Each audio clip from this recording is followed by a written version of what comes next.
Need a full of flavor pork tenderloin recipe that's also quick to get on the table? Today, Howard shows us how to make his skillet Parmesan pork in the Mr. Food Test Kitchen.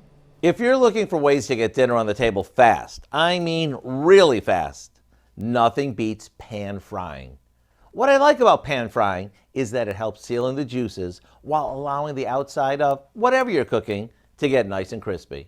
To show you what I mean, we've got a tasty new dish for you to try tonight. We begin by cutting a pork tenderloin into chunks and then flattening them between a couple of pieces of wax paper or a plastic storage bag. Pounding these nice and thin will not only allow them to cook super fast, but it also creates more of a surface area, which is where all the flavor will be. Now we coat our cutlets with some Italian breadcrumbs that we mix with some Parmesan cheese and a bit of salt and pepper. After we cook down some onions and garlic in olive oil, we saute our cutlets in the same pan. The cutlets are going to absorb all that flavor from the onions and garlic while they cook.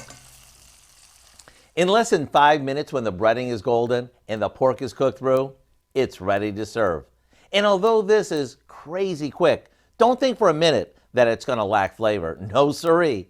It's just the opposite. These are amazing.